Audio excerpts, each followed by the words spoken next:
this is Pam Bailey, and I'm co-host of Voices Unlocked, which is a podcast produced by More Than Our Crimes, so that we can lift the veil, so to speak, on federal prisons and give you a glimpse of the people inside.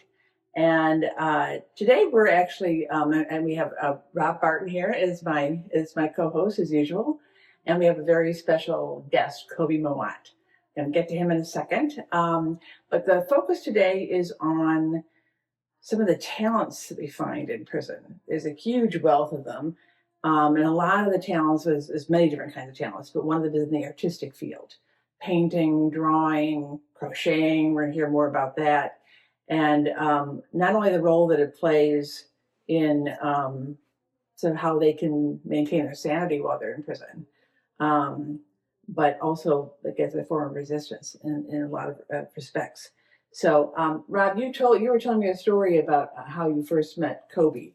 Well, I actually didn't meet Kobi first. I met his brother, and so we was in master security in the ward in Lorden, and he used to sleep in the back. And so like, I used to walk past the cell. I was on detail, and I used to go. So that's the person like cleaning up the 10 things of that nature. And so I used to always like be back there. He'd be listening to his Jamaican music, and he had pictures all over the room that he done drew. And we just, like started talking and getting cool. And it was like really just drawn to his art because it was something that I pretty much ain't never seen. I mean, like I seen people draw stuff in art, but it was just like unique in that sense. And then years later, man, I knew about Twin, his brother, but I met him in Canaan and we became cool. And I remember particularly like one time he showed me or somebody showed me or they told me about some art that he had did. And it was about your neighborhood, 7th Kennedy jump, the first Kennedy jump that you did. Mm-hmm. And like how you portrayed different animals in this area to show their characteristics of the people. You know what I'm saying? And that was just like amazing to me, like where that came from. Mm-hmm. And so like my questions was like, what was art for you in prison? Like, how was that helpful in like, what was it? I know for me, like writing was like therapeutic to me. It was a form of resistance. A lot of times once we started More Than Our Crimes where I can like, I felt as though like I could fight back like that. A lot of times you can just fight back with your body and your spirit. Right. But through writing, I felt as though like I was really like advocating to get something through. And I just wanted to know like what you think about how your art played a role in those type of things for you. And you may want to start with a little bit of the intro to yourself, so they have that context when you talk about what that was to you.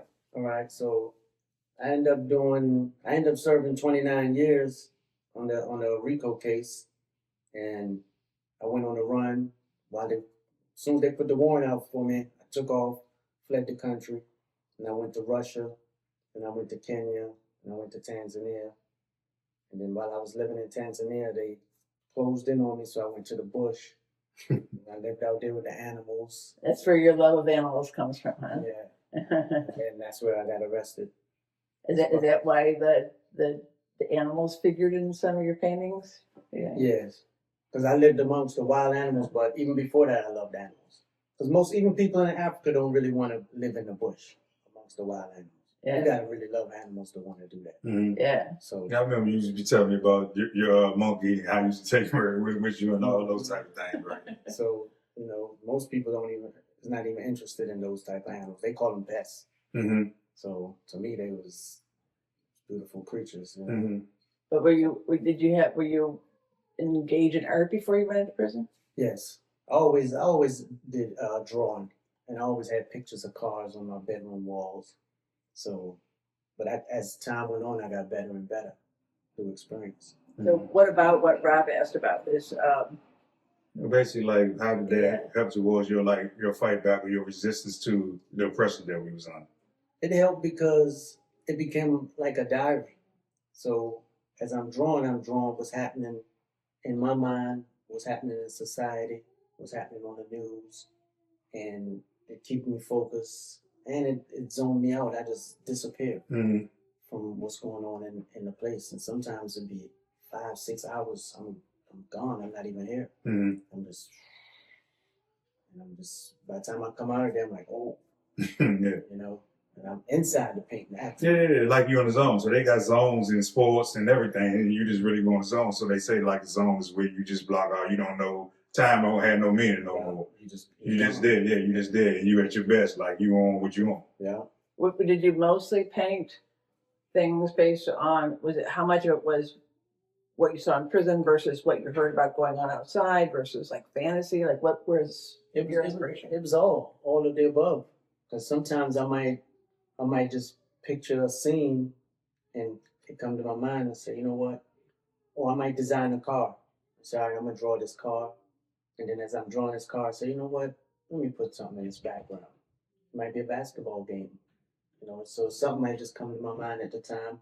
Or I'm reading the newspapers and I'm seeing what's going on in Gaza, or it might be something going on in Chechnya, or anywhere in these places, and I'll be, okay, this was going on. It might be the riots in America, and I put those on the paper. And actually, we're going to show a video right now of you explaining one of your paintings that was after the whole George Floyd incident. This painting is called A Beautiful Rising. So in this painting, it's what happened during the George Floyd protests and riots, but also my vision on where it could have went. So in here you got the officers lined up and they snatching these people out of their cars and searching them. And people protesting in front of the White House, a bunch of police right there protecting them. But at the same time, they already set the White House on fire. They set the police cars on fire. So the protests and the fires went beyond that gate and into the house that belonged to the leaders of the oppression. And at the same time, the leader was caught. The president, he was caught. And they took him out, and she's taking him for a ride, and she got that Bethlehem to his neck. And she's taking him for a ride and say, come with us, because you're the leader of that movement, and you're the leader of these oppressors with the masks on, and the batons, and the guns that's lined up out here. You're their boss, so you come with us, and we're gonna deal with you. And these women in this car in the front, they're just fists up in the air happy, because they saying, we got him, he's coming with us. At the same time, you see people protesting, their hands is in the air. Some of them, they just going up against the officers. You got tear gas everywhere. You got cars on fire, and these are police cars. And you got this guy pulling up. He got his Tommy gun and he's ready to mow down everything over here. So here you see him pulling up. He got a carload of people in the car with him. They're just going through the routines of what comes with these type of situations. So tear gas is being sprayed, guns are being pulled, fires are being set, the leader is being taken, and it's called a beautiful rising because it's a beautiful rising of the people against this system. That's why I gave it that name. And actually, you mentioned sometimes painting about Gaza. One thing I thought was really special was I had put out a call to individuals in the More Than Our Crimes Network asking if anybody wanted a pen pal who was living in Gaza, because I also had co-founded a youth storytelling project in Gaza, and I had writers. Actually, they're very similar to this project, actually, in a lot of ways. They were writing their personal narratives to try to break the stereotypes about them, and there's a lot of stereotypes about Palestinians in Gaza, just like there are about people in prison. Mm-hmm. So I had a project for them, and then I founded More Than Our Crimes with Rob. So you answered. You said that you'd like to talk to somebody, correspond with somebody, and I asked my writers in Gaza who would like to communicate with. Anyway, so Maram answered, and you started corresponding with her. But in art, actually, in Gaza, I lived there for a while, especially public art. I'm talking about, they don't have like art museums, etc., but their art is on the buildings. And it's very much art as resistance. That's sort of the role that it plays. And you created 2 pieces of artwork sort of inspired by your conversations with Maram. Like, why don't you describe one? Okay, well, one of them is she sent me pictures of her house. that was bombed. So I drew that picture of her house into the background of this painting, and then I had bombed out buildings around the sides, and then I had nice sports cars because I always throw the nice cars into the pictures. Oh, really? Yeah. I just love That's cars. like your signature? Yeah.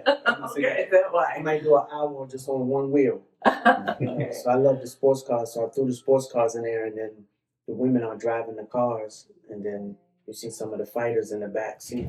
Mm-hmm. But at the same time, it's a tunnel there as well, and you see some of the people passing rockets down to the people down into the tunnel, Mm-hmm. and then in the tunnel is what's going on underneath there. Mm-hmm.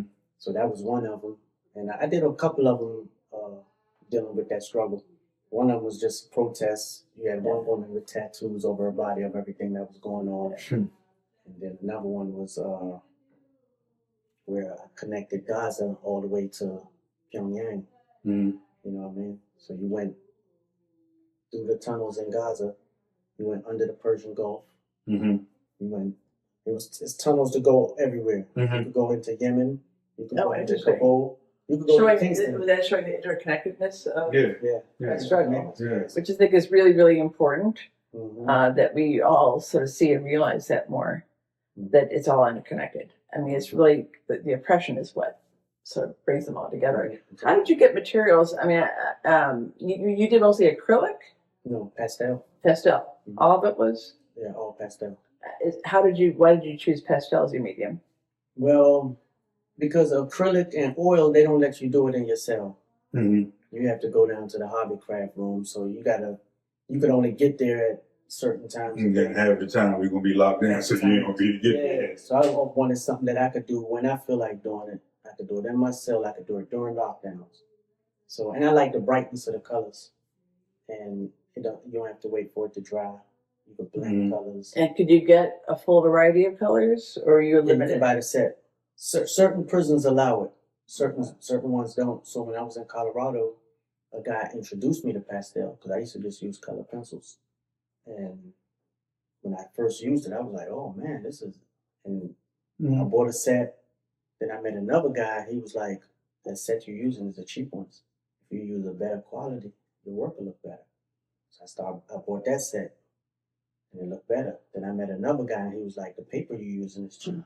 Buy better quality paper." So now I'm using high quality paper, high quality pastels. Mm-hmm. And they make that available. Like, you can't get canvas, I would guess, or can you? Yeah, you could get canvas, but you can't use it in the cell. You got to go to the hobby craft room. Oh, and why would that be? What's it? Because of paint, they think people with paint gonna start painting the walls, and Or you might use the paint to hide some hide stuff stuff, like yeah. that. So, and what did you mostly, was the artwork for yourself, or did you sell it? Did you give it to other people? Mainly gifts and for myself. I drew stuff that I liked, and if I liked it, I figured other people would like it. Mm-hmm. And then some of the paintings I just did for family members or friends as gifts. And I know they probably really enjoyed them Jones. Like, did you I remember you telling me, or somebody telling me, like, did y'all like do like auto zips out on the outside, or get Yeah. somebody like connect you to help you do auto zips with your work on the outside? Yeah, I did. I only did one exhibit in Miami, and that's because my mom was living there at the time. Uh-huh. And a dude saw some pieces. She went to get framed, and she ended up doing an art exhibit there. But ever since then, I didn't do any more because the art dealers, they always want to do it, Mm-hmm. but I thought their commissions was too high, so I just said I'll wait till I get out. Mm-hmm. You know. Did how do you get? Is it hard to get your artwork out? No, no. You just go to the hobby craft and you just send them out. Only way you have a problem if you got controversial art. Mm-hmm. Like I did one called 9/11 Part 2, and they raided my cell looking for the painting. Well, yeah. Yeah. And so that, I mean, like, and so that's like analogous to what we were talking about with. So like right now, too, I don't know. I mean, I'm quite sure you know because you still contact with people that's in the Fed still. So we have a newsletter basically, and so like I was at the civic engagement conference in Chicago probably about a month ago, and a person said something that struck with me. And it says, I'm paraphrasing here, but basically what they were saying was that you know you're starting to make an impact, or they starting to feel your punches when they start doing it to subvert what you're doing. And so I don't know. I'm not taking credit, or there's nothing to take credit for. But like right now, in the feds, we used to could email group email. Now you physically got to email one person at a time, right? And so that's very honored for a person to just be on the computer trying to do. And so, but this is the way that we was getting our message in to the prison, to the guys, and then we was getting the message back from We them. have about 2,000 people. Imagine doing one by one by one. And it's interesting that the Bureau of Prisons' rationale for doing that is because it is to prevent radicalization of prisoners. Like somehow ISIS or Al Qaeda would be more likely to use mass email versus individual emails. Oh. I don't know. But so what happens if you did a painting like that where they censored it, they caught it before it went out? Well, what I usually do is I go down to the rec and have them take a photo of it, just for my portfolio before I mail it out. And this one, when I went to get the copy of the photo, they wouldn't give it to me. And that's the same day I went to mail it out, and it was like, that painting is considered bad taste to the community, so we're not going to let you. And what did it show? It was 9/11. Part 2. Okay, part 2. So like what it might look like. But I communicate with both somebody right now in an ICE detention facility and also a person on a state prison in Florida. In both cases, in one case I tried to send a photo in of me holding a book about Gaza that I co-edited, and they refused it. They wouldn't allow it to go in. And then in another case, one of the people sent me wrote a story that he was going to mail to me because it's quite long, and he brought in the intersectionality with Gaza, and that was sensitive. It never got to me. I mean, I think it just stems from the fact that through all struggles of resistance and all the presses, like they don't want that type of message being put out, or they don't even want you to think like that. Mm-hmm. And so I'm always going to target the people that is pushing that narrative, because once I kill that narrative, then I can deal with everybody else like sheep. So it's always that I'm going to bring pressure down on the ones that show their face, or the ones that put up some type of resistance, because I want to show you through him that you don't do this. And so this is why certain people, when we talk about our network of people, who don't want to write back on email because they don't want to go through these problems with the administration. Yeah. And so it's just those type of things that it's not really highlighted. And it's not just in prison. Like this is like a worldwide thing. Yeah. I mean, it happened with Mandela when they fighting against apartheid in South Africa. Mm-hmm. It happened with the Black Panthers in America when they fighting against America. Like they just want their community safe, and they killing Black people in the streets every day. Right. And so all these are forms of resistance that we got to kill that mentality. Yeah. Me personally, I believe that the reason why and this probably like off the court of art, but like the reason why a lot of our communities are the way they are, or you see us in the state that we are, is because they tried to kill off that mentality. So they locked up all your Black Panthers, or they killed them, and your Malcolms and all those type of things. And then you look up and now we got drugs and all those type of things. And so you killed that whole mentality, that whole ideology of what's supposed to be, or how people was resisting. And so that's congruent with what we're talking about. We're resisting through art, we're resisting through writing, and all those type of things. Yeah. If you should have tried to send a picture holding up a book of Israel. That's what I was going to do. I was going to do an experiment to see if that got through. I still intend to do that. Maybe I can make a case out of it. That's true. Yeah.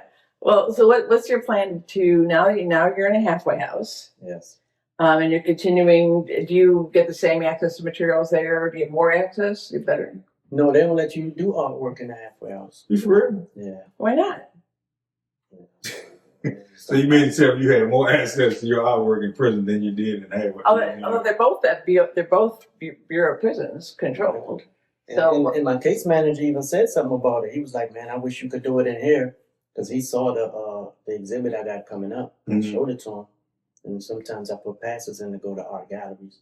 So he let me go. As a matter of fact, the lady that runs the halfway house just asked me would I help with a mural that they plan on doing in there. Have you ever asked her why they don't let you do your own artwork? No, I didn't ask her. But the case manager, once he kept saying that, damn, I wish they could let you, because they don't let us take food in there either. Yeah, maybe he's bringing the materials in because I know they're really strict. Yeah. So how are you doing your artwork then Yeah, while you are in there? Because you're there for a while. When I go on my passes, well, the job I had, I didn't have a lot of work to do, so I used to do it there. Mm-hmm. But then I got fired from that job because the FLs kept calling me back early. So now I barely get to do it. If I get a chance to stop past my place, I touch up something. Man.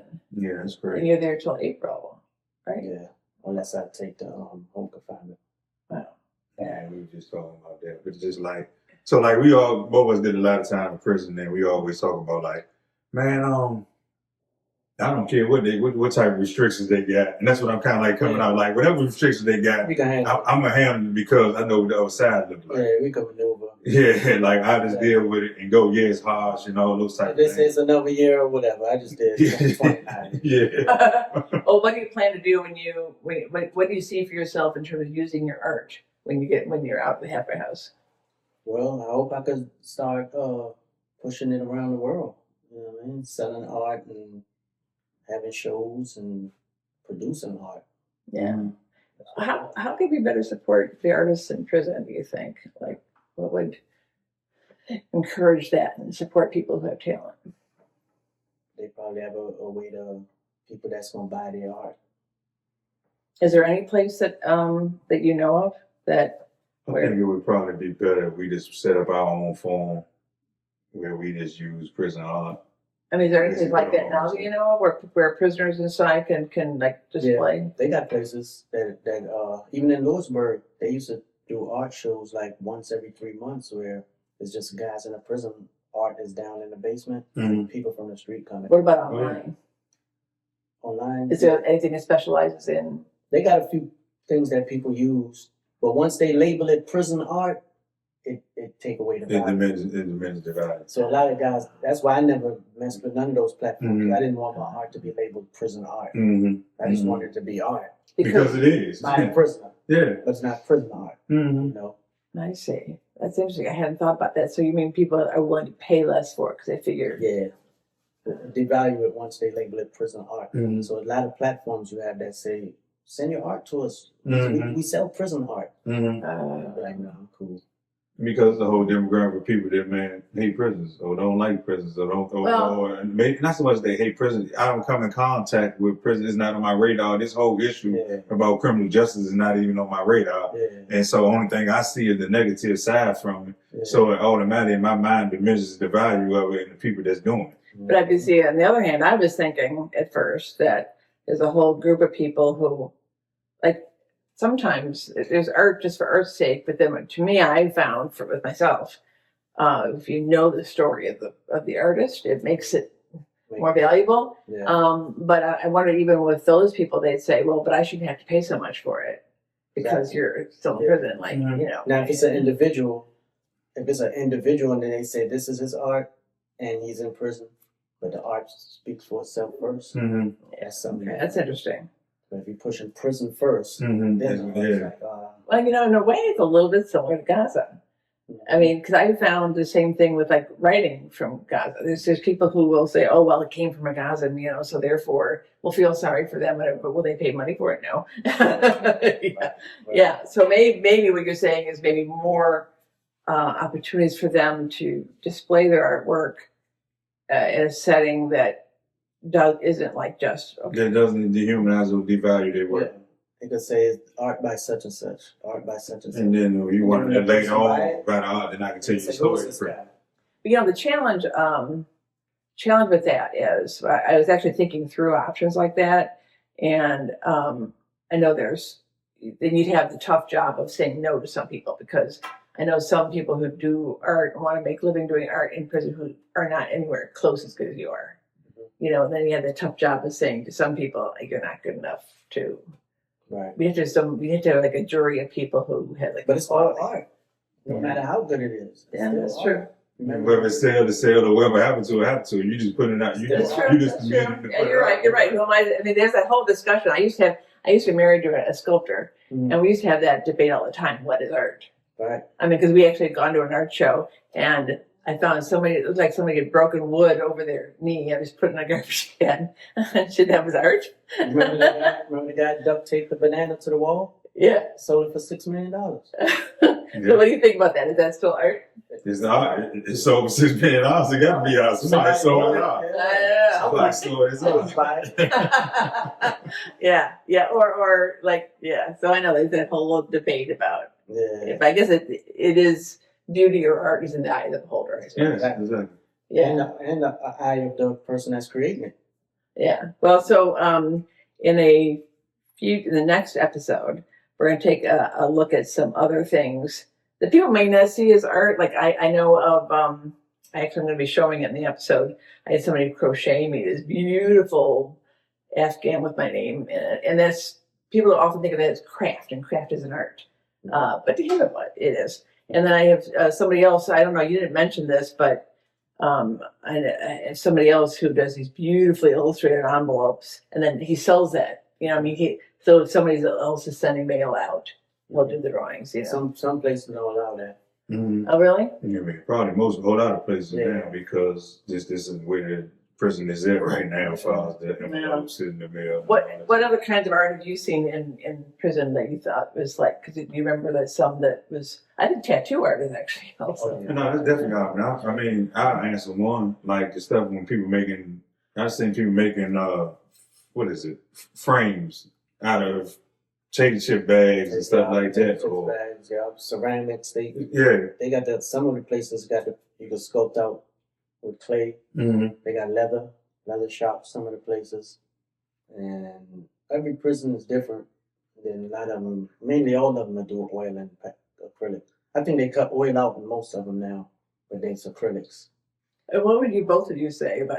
I think one of the messages I hope people get from this is that there's a lot of talent in prison that is being sort of squelched and not allowed to develop or not seen. What would you say? What would you want to say to our viewers about the what's it? I mean, I say the same thing all the time. Like, I'm not an anomaly. I don't think Kobe is an anomaly. Like, there's thousands of people that's in prison that can be out here doing all the work and the same things we doing, whether it be artists, whether it be writer, whether it be advocate, whether it just be being a citizen. Right. And I think a lot of times that's overlooked, and we as a society look at people not only as anomalies, but I think more so like a unicorn. And so, like, you got this unicorn of a person, and he's just exceptional, but he's not the norm. He's not like everybody else. And what I would want people to know is that, no, I'm not exceptional or unicorn. I'm actually the norm. And a lot of the people that we talking about or that we advocate for just made mistakes in their life and deserve second chances and could be doing all the things we be doing if given those chances. Yes. And it's a huge amount of potential. Yeah, there's a huge amount of potential. That's People do wasting anything away. that's wasting away a lot of time. Yeah. Well, thank you for watching. I hope you subscribe, so you follow the podcast, so you'll be notified when there are new episodes. And go to our website, morethanarcrimes.org, and see you next time.